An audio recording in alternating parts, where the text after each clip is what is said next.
আসসালামু আলাইকুম। এটিএন বাংলা সংবাদে সবাইকে স্বাগত জানাচ্ছি। আমি নাজমুল হাসান। শুরুতেই বিআরবি কেবল সংবাদ শিরোনাম। জ্বালানির মূল্য বৃদ্ধিতে পরিবহন ভাড়া ও নিত্যপণ্যের দাম বাড়তে পারে, তথ্য উপদেষ্টা। নিম্ন আয়ের মানুষের কষ্ট লাঘবে 40 লাখ ফ্যামিলি কার্ড।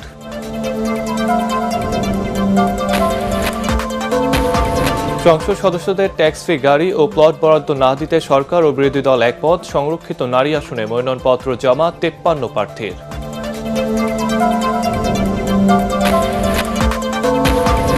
3 মাস অন্তর সম্পাদকদের সাথে বৈঠকে বসবেন প্রধানমন্ত্রী। উদার গণতন্ত্রের পথে হাঁটতে সরকারের প্রতি সমর্থন অব্যাহত রাখার প্রতিশ্রুতি নোয়াবের।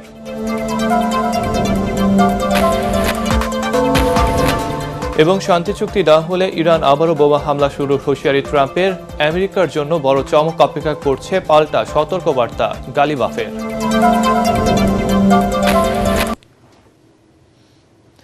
শুনছিলেন বিআরবি কেবল সংবাদ শিরোনাম। এবার বিস্তারিত।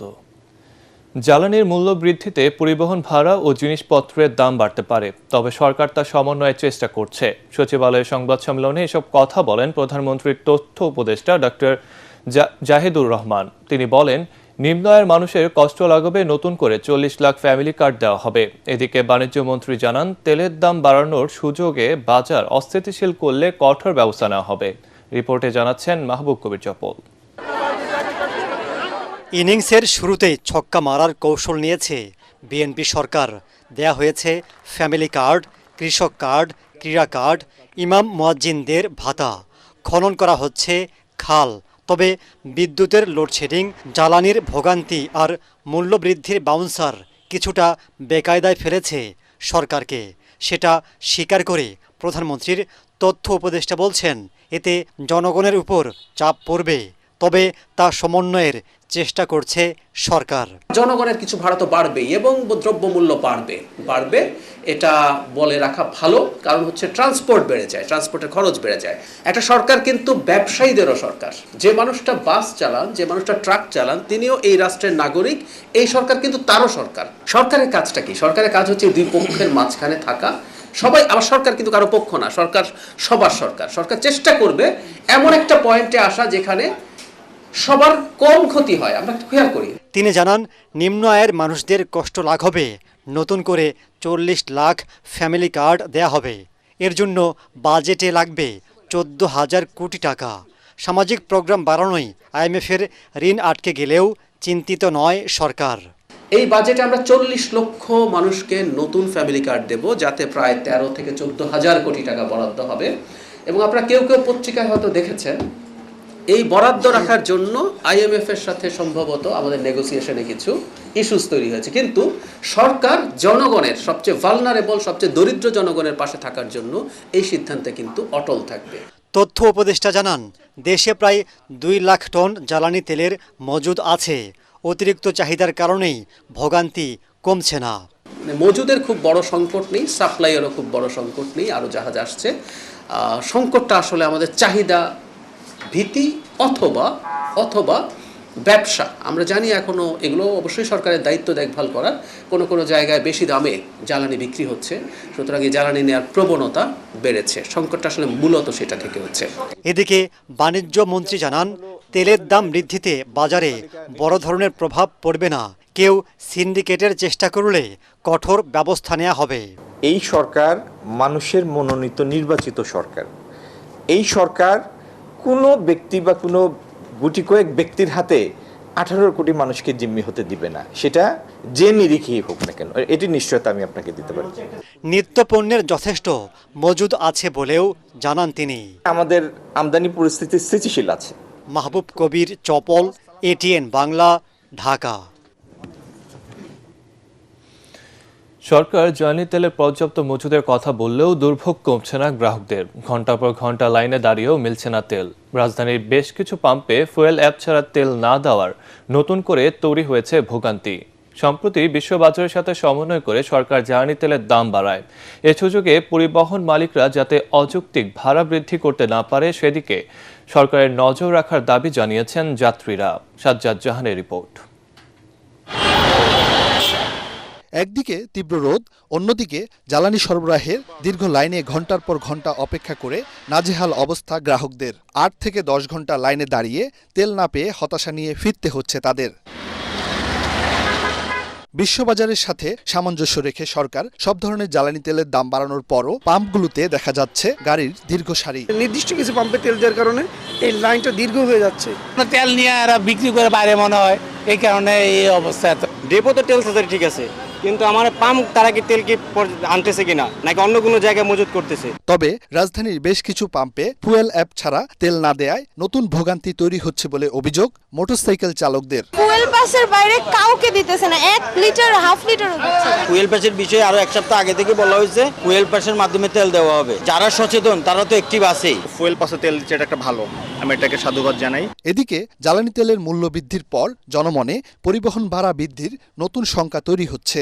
এখন ডিজেলের দাম বাড়লে তো আমাদের প্রত্যেকটা পণ্যের দাম বেড়ে যাবে। তেলের দাম বাড়ছে, সরকার নির্ধারিত ভাড়া করে দিবে, তারপর আমরা যতটুকু ডিসকাউন্ট দিয়ে কমায় রাখতে পারি করব। যাত্রীদের দাবি বাস ভাড়া বাড়ানো হলেও তা যেন যৌক্তিকভাবে বাড়ানো হয়, অন্যথায় সার্বিক জীবনযাত্রায় এর প্রভাব পড়বে। ভাড়াটা যাতে আমাদের সমঝোতা থাকে বা কিভাবে বাড়াইলে আমরা সবাই মিলে চলতে পারবো।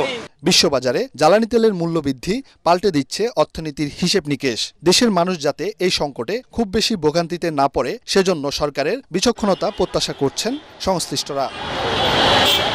সাজ্জাদ জাহান, এটিএন বাংলা, ঢাকা। বৈশ্বিক জ্বালানি পরিস্থিতি বিবেচনায় সপ্তাহে 2 দিন বুধ ও বৃহস্পতিবার সুপ্রিম কোর্টের উভয় বিভাগে ভার্চুয়ালি বিচার কার্য চলবে। সপ্তাহের অন্যান্য কার্যদিবসে শারীরিক উপস্থিতিতে আদালত পরিচালিত হবে। সুপ্রিম কোর্টের রেজিস্ট্রার জেনারেল হাবিবুর রহমান সিদ্দিকী স্বাক্ষরিত বিজ্ঞপ্তিতে তথ্য জানানো হয়েছে। এদিকে ভার্চুয়াল আদালত পরিচালনার সিদ্ধান্ত প্রত্যাহার চেয়ে মানববন্ধন ও বিক্ষোভ করেছেন সাধারণ আইনজীবীরা। এ সময় তারা বলেন, জাতীয় সংসদে সাজানো হয়েছে দেশে কোনো জ্বালানি সংকট নেই, অথচ এই অজুহাত দেখিয়ে ভার্চুয়াল কোর্ট চালুর সিদ্ধান্ত নেওয়া হয়েছে। সরকারকে হেয় করতে এই সিদ্ধান্ত নেওয়া হয়েছে বলে অভিযোগ করেন তারা। ক্ষমতাসীন সব সরকার বিচার বিভাগের স্বাধীনতার কথা বললেও তা বাস্তবায়ন করে না বলে মন্তব্য করেছেন আইনবিদরা। তারা বলেন, বর্তমান সরকার বিচার বিভাগকে স্বাধীন করতে আরও ভালো আইন করে তা বাস্তবায়নের আশ্বাস দিলেও সেটার উপর আস্থা আনা যাচ্ছে না। রাজধানীর জাতীয় প্রেস ক্লাবে সুশাসনের জন্য নাগরিক সুজন আয়োজিত গোলটেবিল বৈঠকে তারা এসব কথা বলেন। বিচার বিভাগের স্বাধীনতা, সংস্কার ও সাংবিধানিক বাধ্যবাধকতা শীর্ষক এই আলোচনা সভায় বক্তারা বলেন, জন আকাঙ্ক্ষা পূরণে আদালতের নির্দেশনা বাস্তবায়নে ক্ষমতাসীন সরকারের অনীহা প্রকাশ পাচ্ছে। কেউ যাতে বিচার বিভাগকে হাতিয়ার হিসেবে ব্যবহার করতে না পারে সেই লক্ষ্যে অন্তর্বর্তী সরকার 2টি আইন করতে চেয়েছিল উল্লেখ করে আইনবিদরা বলেন, নির্বাহী বিভাগ যাতে বিচার বিভাগের উপর প্রভাব ফেলতে না পারে সেজন্য সরকারকে বাস্তবমুখী পদক্ষেপ নিতে হবে। 3 মাসে একবার সম্পাদকদের সাথে বৈঠকে বসবেন প্রধানমন্ত্রী তারেক রহমান। দুপুরে সচিবালয়ে সংবাদপত্র মালিকদের সংগঠন নোয়াবের সঙ্গে প্রধানমন্ত্রী বৈঠক শেষে কথা জানিয়েছেন তথ্য ও সম্প্রচার প্রতিমন্ত্রী ইয়াসের খান চৌধুরী। এ সময় নোয়াব সভাপতি মতিউর রহমান চৌধুরী জানান, গণমাধ্যমের স্বাধীনতায় হস্তক্ষেপ না করার প্রতিশ্রুতি দিয়েছেন সরকার প্রধান। তিনি জানান, বিনা কারণে কোনো সাংবাদিক যাতে হেনস্থা না করা হয় সেই বিষয়টি দেখার আশ্বাস দিয়েছেন প্রধানমন্ত্রী। উদার গণতন্ত্রের পথে হাঁটা অব্যাহত থাকলে নোয়াবের সমর্থন অব্যাহত থাকবে বলেও জানিয়েছে সংগঠনটি। বৈঠকে অতীতের সরকারের মতো গণমাধ্যমের জন্য প্রতিকূল পরিবেশ তৈরি হয় এমন কিছু বর্তমান সরকার করবে না বলেও জানিয়েছেন প্রধানমন্ত্রী। বৈঠকে ওয়েস্ট বোর্ড সরকারের কাছে সংবাদপত্রের বকেয়া বিল নিয়েও আলোচনা হয়। বিএনপির একটি উচ্চ পর্যায়ের প্রতিনিধি দল চীনের শীর্ষ নেতৃবৃন্দের সঙ্গে দ্বিপাক্ষিক বৈঠক করেছে। মঙ্গলবার বেইজিংয়ের গ্রেট হল অফ দ্য পিপলে দলটির মহাসচিব মির্জা ফখরুল ইসলাম আলমগীর এর নেতৃত্বে প্রতিনিধি দলটি চীনের ভাইস প্রেসিডেন্ট হান জং এর সঙ্গে বৈঠক করে। এছাড়া চীনা কমিউনিস্ট পার্টির আন্তর্জাতিক বিভাগের মন্ত্রী লিউ হাইশিং এর সঙ্গেও পৃথক বৈঠক অনুষ্ঠিত হয়। বৈঠকে বাংলাদেশ ও চীনের মধ্যকার দ্বিপাক্ষিক সম্পর্কের বিভিন্ন দিক নিয়ে গঠনমূলক আলোচনা হয়। পারস্পরিক স্বার্থ সংশ্লিষ্ট ক্ষেত্রে সহযোগিতা আরও জোরদারে গুরুত্বারোপ করেন উভয় পক্ষ। বিএনপি মহাসচিব বলেন, জাতীয় স্বার্থ, সার্বভৌমত্ব ও জনকল্যাণে কে অগ্রাধিকার দিয়ে সবার আগে বাংলাদেশ নীতিতে বৈদেশিক সম্পর্ক এগিয়ে নিচ্ছে বাংলাদেশ। তিনি এক চীন নীতির প্রতি বাংলাদেশের সমর্থন পূর্ণ ব্যক্ত করেন। রোহিঙ্গা ইস্যুতে মির্জা ফখরুল বলেন, এই মানবিক সংকট মোকাবেলায় চীনের অব্যাহত সহযোগিতা গুরুত্বপূর্ণ। এছাড়া তিস্তা নদী ব্যবস্থাপনা প্রকল্প ও স্বাস্থ্য খাতে সহযোগিতা বৃদ্ধির আহ্বান জানান তিনি। সংসদ সদস্যদের ট্যাক্স ফ্রি গাড়ি ও প্লট বরাদ্দ না দেওয়ার ব্যাপারে ঐক্যমত প্রকাশ করেছে সরকার ও বিরোধী দল। সংসদে এ নিয়ে আলোচনায় অংশ নিয়ে বিরোধী দলীয় নেতা ডক্টর শফিকুর রহমান ও স্বরাষ্ট্রমন্ত্রী সালাউদ্দিন আহমেদ এমন মনোভাব তুলে ধরেন। এছাড়া উপজেলা পরিষদে সংসদ সদস্যদের জন্য আলাদা অফিস দেওয়ার সিদ্ধান্তকে সাধুবাদ জানিয়ে বক্তব্য দেন অনেকে। এদিকে এলজিপির গ্যাসের দাম মাত্রাতিরিক্ত না বাড়িয়ে তা সহনশীল রাখতে সরকারের প্রতি আহ্বান জানান এনসিপির সদস্য সচিব আক্তার আহমেদ। এদিন প্রশ্নোত্তর পর্বে অর্থমন্ত্রী আমির খসরু মাহমুদ চৌধুরী জানান, পাচার হওয়া অর্থ দেশে ফেরাতে সরকার নানা উদ্যোগ নিয়েছে। পুঁজিবাজার সংস্কারে কমিশন গঠনেরও পরিকল্পনার কথা জানান তিনি। আমাদের মাননীয় প্রধানমন্ত্রী যেদিন সংসদ নেতা নির্বাচিত হয়েছেন, আমাদের পার্লামেন্টারি পার্টি মিটিংয়ে প্রথমেই দুইটা অনুশাসন দিয়েছেন যে আমরা এমপিরা এই নতুন পার্লামেন্টে জনপ্রতিনিধি অনুযায়ী আলাদা কোনো সুযোগ সুবিধা নেব না। সেই হিসাবে তিনি অনুশাসন দিয়েছেন। একটা আইন আছে, এটা সংসদ বিষয়ক মন্ত্রণালয়ের অধীনে সংসদ সচিবালয় থেকেই লিড করবে। এই আইনে আমরা একটা সংশোধনী আনবো যে এই মহান জাতীয় সংসদের কোনো সদস্য আমরা ট্যাক্স ফ্রি গাড়ি নেব না। জন্য আমি এই কথাটা সংসদকে জানানোর জন্যই পয়েন্ট অফ অর্ডার দিলাম। মাননীয় স্পিকার, আপনাকে ধন্যবাদ। কেউ হাতের তালি দিল না মাননীয় স্পিকার, আমরা কিন্তু দুই হাতেই অফিসের জন্য দিলাম। হঠাৎ করে যে এলপিজির দাম বাড়ায় দেওয়া হলো, আমাদের যারা রান্নাবান্নার কাজ করতেছেন, বিভিন্ন উৎপাদনের কাজগুলো করতেছেন, তারা কিন্তু এই সময়টাতে ভালো করে এই রান্নাবান্নার কাজগুলোতে তারা করতে পারবেন না যদি এইভাবে এলপিজি দামগুলো বাড়তে থাকে। এই কারণে আমরা সরকারের কাছে এই বিষয়টাতে আহ্বান জানিয়েছি, যাতে করে যে দামটা বৃদ্ধি করা হয়েছে সেটা যেহেতু মাত্রাতিরিক্ত, এই মাত্রাতিরিক্ত দামটাকে কমায় নিয়ে আসে, যাতে একটা সহনীয় পর্যায়ে এটাকে নিয়ে আসা হয়। ত্রয়োদশ জাতীয় সংসদে সংরক্ষিত নারী আসনে নির্বাচনে মনোনয়নপত্র জমা দিয়েছেন 53 জন প্রার্থী। এর মধ্যে রয়েছে বিএনপি জোটের 36, জামায়াতে 13 ও স্বতন্ত্র 4 জন প্রার্থী। নারীর অধিকার প্রতিষ্ঠা সহ জনকল্যাণে শক্তিশালী ভূমিকা রাখবেন বলে জানিয়েছেন তারা। আগামী 22 ও 23 এপ্রিল মনোনয়নপত্র যাচাই বাছাই করবে নির্বাচন কমিশন। প্রার্থিতা প্রত্যাহার করা যাবে 29 এপ্রিল পর্যন্ত। জাতীয় সংসদে ভোট গ্রহণ অনুষ্ঠিত হবে আগামী 12 মে। রিপোর্ট করছেন ঐশী ঘোষামী প্রমা। ত্রয়োদশ জাতীয় সংসদে সংরক্ষিত নারী আসনের নির্বাচনে মনোনয়নপত্র জমা দেওয়ার শেষ দিনে প্রার্থীদের পদচারণায় মুখর হয়ে ওঠে নির্বাচন কমিশন। রিটার্নিং কর্মকর্তার কাছে মনোনয়ন জমা দেন দল, জোট ও স্বতন্ত্র প্রার্থীরা। সংসদীয় আসনের আনুপাতিক হার অনুযায়ী বিএনপি 36টি এবং জামাত জোট 13টি আসন পাওয়ার কথা, আর একটি আসন পাবে স্বতন্ত্র প্রার্থীরা। বিএনপি স্থায়ী কমিটির সদস্য সেলিমা রহমানের নেতৃত্বে দুপুর 12টার দিকে দলের প্রার্থীরা যান নির্বাচন কমিশনে। মনোনয়নপত্র জমা দিয়ে তারা বলেন, নবীন প্রবীণের সমন্বয়ে সংসদে শক্তিশালী ভূমিকা রাখবেন। আমি মনে করি এই মনোনয়নটা অত্যন্ত সুন্দরভাবে চিন্তা ভাবনা করে হয়েছে। এই জন্য এখানে প্রবীণ এবং নবীনের সমন্বয়ে যে মনোনয়নটা হয়েছে, আমরা আশা করি তারা পার্লামেন্টে ঠিক সেই রকমই ভূমিকা রাখতে পারবে। আগামী বাংলাদেশ বিনির্মাণে এদেশের উন্নয়নে আমি অংশীদার হতে চাই। বা আমাদের যে বর্তমান যে ডেমোগ্রাফিটা চলছে, এই ডেমোগ্রাফিতে নারীদের এবং ইয়ুথদের একটা ভালো ভূমিকা আছে বাংলাদেশকে এগিয়ে নিয়ে যাওয়ার জন্য। জাতীয় সংসদে যেতে চাই এবং সেখানে সেই জনগণের জন্য কিছু করতে চাই। অন্যদিকে জামাতের সহকারী সেক্রেটারি জেনারেল হামিদুর রহমান আজাদের নেতৃত্বে 11 দলের প্রার্থীরা নির্বাচন কমিশনে মনোনয়নপত্র জমা দেন। সংসদে গিয়ে জনকল্যাণমুখী কাজে ভূমিকা রাখার প্রত্যয় জানান তারা। দেশের স্বার্থে, জনগণের স্বার্থে আমরা একসাথে কাজ করব, এটাই আমাদের কমিটমেন্ট ছিল। জুলাই যোদ্ধারা যারা আছেন তাদের যে সমস্যা তাদের প্রতিনিধিত্ব করব। 22 এপ্রিল জামাত সমর্থিত 11 দলীয় জোট এবং স্বতন্ত্র জোটের প্রার্থীদের মনোনয়নপত্র যাচাই বাছাই করবে ইসি। 23 এপ্রিল মনোনয়নপত্র যাচাই বাছাই করা হবে বিএনপি জোটের প্রার্থীদের। 12 মে সকাল 8টা থেকে বিকাল 4টা পর্যন্ত জাতীয় সংসদে অনুষ্ঠিত হবে নির্বাচন। আগামীকাল বিকাল 2টা থেকে 4টা এবং তার পরের দিন হচ্ছে 10টা থেকে 4টা। আর প্রার্থিতা প্রত্যাহারের শেষ তারিখ এবং সময় এটা হচ্ছে 29শে এপ্রিল বুধবার। এছাড়া রিটার্নিং কর্মকর্তার বাছাইয়ের সিদ্ধান্তের বিরুদ্ধে আপিল করা যাবে ২৬ এপ্রিল, যা নিষ্পত্তি হবে ২৭ ও ২৮ এপ্রিল। ঐশী গোস্বামী প্রমা, এটিএন বাংলা, ঢাকা। এটা আমি আপনাদেরকে অন রেকর্ডে বলে গেছি। কর ফাঁকির প্রবণতা থেকে বের হয়ে সততার সাথে ব্যবসা করতে ব্যবসায়ীদের প্রতি আহ্বান জানিয়েছেন এনবিআর চেয়ারম্যান আব্দুর রহমান খান। রাজধানীর আগারগাঁওয়ে প্রাক বাজেট আলোচনা সভায় কথা বলেন তিনি। এ সময় অনলাইনে ভ্যাট দেওয়ার জটিলতা ও ব্যবসায় নানান সীমাবদ্ধতা তুলে ধরেন ইলেকট্রনিক্স খাতের ব্যবসায়ীরা। তরিক ইসলামের রিপোর্ট। ২০২৬-২৭ অর্থ বছরের বাজেট প্রণয়নের পূর্বে জাতীয় রাজস্ব বোর্ড কার্যালয়ে বাংলাদেশের ইলেকট্রনিক্স খাতের ব্যবসায়ীদের সাথে এই প্রাক বাজেট আলোচনা সভা। এই সময় দেশীয় ব্যবসার প্রসার ও ব্যবসা পরিচালনায় বিভিন্ন সীমাবদ্ধতার কথা তুলে ধরেন ব্যবসায়ীরা, তুলে ধরেন কর অব্যাহতির সুবিধার বিষয়। ইন্ডিয়া এবং চায়না থেকে যদি স্যার 0% ডিউটিতে সে ট্রান্সফরমার নিয়ে আসে, তাহলে স্যার আমাদের অবস্থানটা কোথায় দাঁড়ায়? আমরা তো স্যার আসলে ম্যানুফ্যাকচারিং করবো কেমন? আমাদের পার্শ্ববর্তী দেশগুলোর তুলনায় আমরা অনেক কম্পিটিটিভ, আর যেটাতে দেখা যাচ্ছে ইভেন চায়নাতেও লোক শর্ট আছে। সো চাইনিজ কোম্পানিগুলোতেও আমাদের লোক চাচ্ছে তারা, কিন্তু আমরা আমাদের এখানে সক্ষমতা করতে চাচ্ছি। পার কেজিতে $3 করে অ্যাসেসমেন্ট করেন, বাট অরিজিনালি ভ্যালু হচ্ছে $1।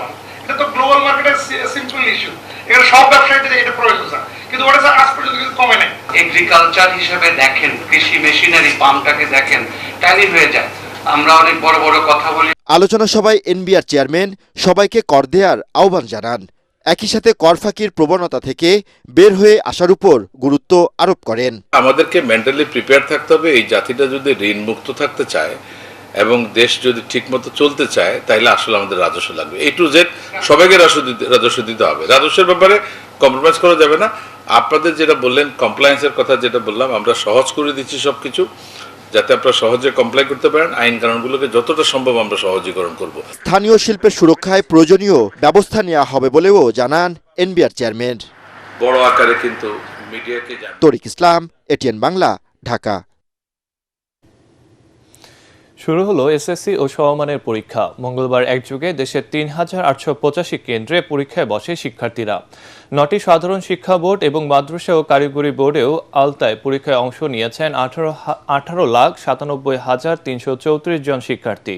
প্রথম দিনে পরীক্ষা শান্তিপূর্ণ ও সুশৃঙ্খল পরিবেশে সম্পন্ন হয়েছে বলে দাবি করেছেন শিক্ষামন্ত্রী আনম এহসানুল হক মিলন। এদিকে প্রশ্নপত্র পরীক্ষার সার্বিক ব্যবস্থাপনা নিয়ে সন্তোষ জানান জীবনের প্রথম পাবলিক পরীক্ষায় অংশ নেওয়া শিক্ষার্থীরা। তবে রেজিস্ট্রেশন করেও প্রায় ৪.৫ লাখ শিক্ষার্থী পরীক্ষায় অংশ নেননি। এবার ইরান আমেরিকা যুদ্ধ প্রসঙ্গ। বুধবারের মধ্যে শান্তি চুক্তি না হলে ইরানে আবারও বোমা হামলা শুরু করবে পেন্টাগন বলে হুঁশিয়ারি উচ্চারণ করেছেন মার্কিন প্রেসিডেন্ট ডোনাল্ড ট্রাম্প।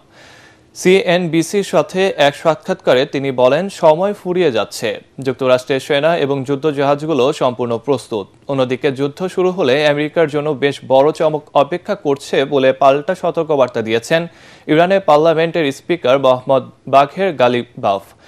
রাষ্ট্রীয় গণমাধ্যমে তিনি বলেন, পেন্টাগনকে করা মাশুল গুনতে হবে। এদিকে বৈঠক নিয়ে অনিশ্চয়তার মাঝে উভয় পক্ষকে যুদ্ধবিরতির সময় বাড়াতে অনুরোধ জানিয়েছে পাকিস্তান। আরও জানাচ্ছেন আদিপ মোহাম্মদ।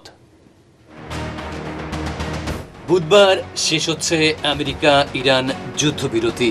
এর মাঝে উভয় পক্ষের শান্তি আলোচনা নিয়ে নানা জল্পনা কল্পনা ও অনিশ্চয়তার মাঝেই বিশ্বের সবচেয়ে বড় রণতরী ইউএসএস জেরাল্ড আর ফোর্ড, এর পাশাপাশি ইউএসএস আব্রাহাম লিঙ্কন, সেই সাথে বেশ কিছু যুদ্ধজাহাজ উপসাগরীয় অঞ্চলকে ধীরে ধীরে ঘিরে ফেলেছে। সিএনবিসির সাথে একান্ত সাক্ষাৎকারে মঙ্গলবার আমেরিকান প্রেসিডেন্ট ডোনাল্ড ট্রাম্প হুঁশিয়ারি দিয়ে বলেছেন, সময় ফুরিয়ে যাচ্ছে। পেন্টাগন আবারও যুদ্ধের জন্য পুরোপুরি প্রস্তুত। কোনো শান্তি চুক্তিতে পৌঁছতে না পারলে ইরানের মাটিতে আবারও নির্বিচারে বোমা ফেলা হবে। পাল্টা জবাবে ইরানের পার্লামেন্ট স্পিকার মোহাম্মদ বাঘের গালিবাফ রাষ্ট্রীয় গণমাধ্যমে সতর্ক করেছেন, যুদ্ধ শুরু হলে আমেরিকার জন্য বেশ বড় চমক অপেক্ষা করছে। কোনো ছোট ভুল করলেও পেন্টাগনকে কড়া মাশুল গুনতে হবে। এদিকে সূত্রের বরাতে সিএনএন দাবি করছে, প্রকাশ্যে বিরোধিতা করলেও তেহরানের প্রতিনিধিরা পাকিস্তান যাচ্ছেন। ওদিকে ভাইস প্রেসিডেন্ট জেডি ভ্যান্সের নেতৃত্বে আমেরিকান প্রতিনিধি দলও বুধবার নাগাদ ইসলামাবাদ পৌঁছবে বলে জানিয়েছে আল জাজিরা।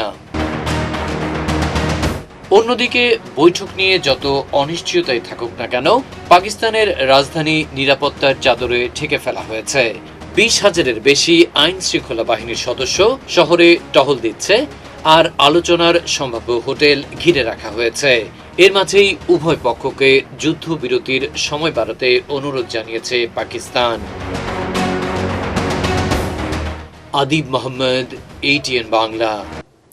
বর্ণাঢ্য কর্মসূচির মধ্য দিয়ে বিআরবি হসপিটালস লিমিটেডের প্রতিষ্ঠার 1 যুগ পূর্তি উদযাপিত হয়েছে। রাজধানীর পান্থপথে এর উদ্বোধন করেন বিআরবি হসপিটালস লিমিটেডের ব্যবস্থাপনা পরিচালক মোহাম্মদ পারভেজ রহমান। বিশেষ অতিথি ছিলেন পরিচালক মোহাম্মদ শামসুর রহমান।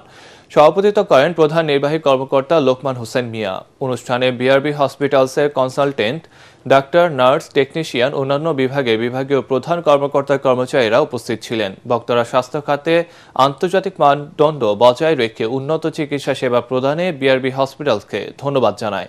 প্রতিষ্ঠার 1 যুগে বিআরবি হসপিটালস চিকিৎসা সেবায় মানুষের ভালোবাসা ও আস্থা অর্জন করেছে এবং আগামীতেও উন্নত ও মানসম্পন্ন সেবা অব্যাহত রাখবে বলে আশাবাদ ব্যক্ত করেন তারা।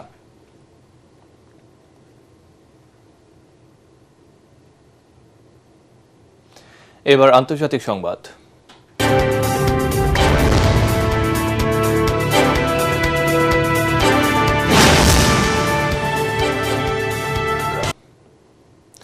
সামরিক বাহিনী সমর্থিত মিয়ানমারের নতুন সরকার চলতি বছরের জুলাইয়ের মধ্যে বিরোধী সশস্ত্র গোষ্ঠীগুলোর সঙ্গে শান্তি আলোচনায় বসতে চায় বলে জানিয়েছেন জান্তা প্রধান থেকে প্রেসিডেন্ট হওয়া মিন অং হাইং।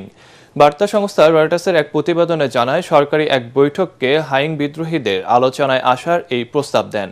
বৈঠকে মিয়ানমারের এখনকার প্রেসিডেন্ট বলেন, যুদ্ধবিরতি চুক্তির অংশ নয় এমন বিদ্রোহী গোষ্ঠীগুলোর সঙ্গে আগামী 100 দিনের মধ্যে শান্তি আলোচনায় বসতে চান তিনি। তবে দুটি শীর্ষ বিদ্রোহী গোষ্ঠী কারেন্ট ন্যাশনাল ইউনিয়ন KNU এবং চীন ন্যাশনাল ফ্রন্ট CNF তার এ প্রস্তাব প্রত্যাখ্যান করেছে। ঢাকা বিশ্ববিদ্যালয় সাংস্কৃতিক সংসদ আয়োজিত বর্ষবরণ উৎসব 1433 অনুষ্ঠিত হল টেসিতে। দিনব্যাপী উৎসবের র্যালি, আনন্দ উল্লাস, বিভিন্ন উৎসব কেন্দ্রিক সুসজ্জিত স্টল এবং সাংস্কৃতিক পরিবেশনায় ছিল মুখরিত। সেই সাথে নাচ, গান, কবিতা আর বাঁশির মূর্ছনায় জাঁকজমকপূর্ণ উপস্থাপনা। দেশের সাংস্কৃতিক অঙ্গনের প্রথিতযশা ব্যক্তিদের পরিবেশনার সাথে বিশ্ববিদ্যালয়ের ছাত্রছাত্রীদের উপস্থাপনাও ছিল উপভোগ্যকর।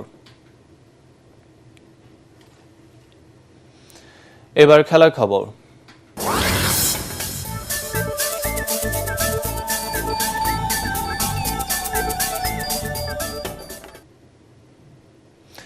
এবার Dutch Bangla bank powered by rocket co-sponsor rocket পে বাংলাদেশ নিউজিল্যান্ড সিরিজ প্রসঙ্গ।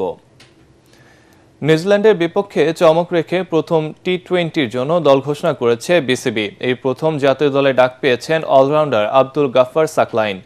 28 বছর বয়সী এই ক্রিকেটারকে টি20 ফরম্যাটের পাওয়ার হিটিং সামর্থ্যের কারণে বিবেচনায় নেওয়া হয়েছে। এছাড়া আরেক পেসার রিপন মণ্ডলও জায়গা পেয়েছেন এই স্কোয়াডে। গেল বিপিএলে পারফর্ম করে নজর কেড়েছেন তিনি।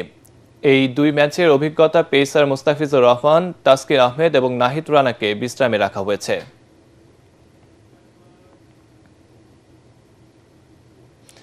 শেষ কয়েকে বিআরবি কেবল সংবাদ শিরোনাম আরেকবার। জ্বালানির মূল্য বৃদ্ধিতে পরিবহন ভাড়া ও নিত্যপণ্যের দাম বাড়তে পারে, তথ্য উপদেষ্টা। নিম্ন আয়ের মানুষের কষ্ট লাগবে 40 লাখ ফ্যামিলি কার্ড।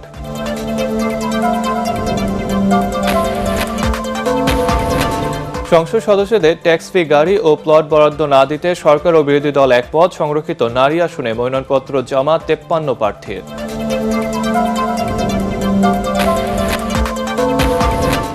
তিন মাস অন্তর সম্পাদকদের সাথে বৈঠকে বসবেন প্রধানমন্ত্রী। উদার গণতন্ত্রের পথে হাঁটলে সরকারের প্রতি সমর্থন অব্যাহত রাখার প্রতিশ্রুতি নোয়াবের।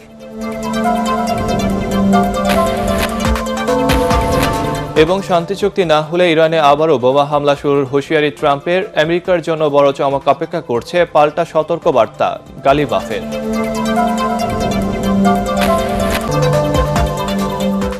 দর্শক, পরবর্তী সংবাদ দেখার আমন্ত্রণ জানিয়ে এখনকার মতো শেষ করছি। এটিএন বাংলা সংবাদ ইউটিউবে দেখতে ব্রাউজ করুন youtube/ATN বাংলা নিউজ।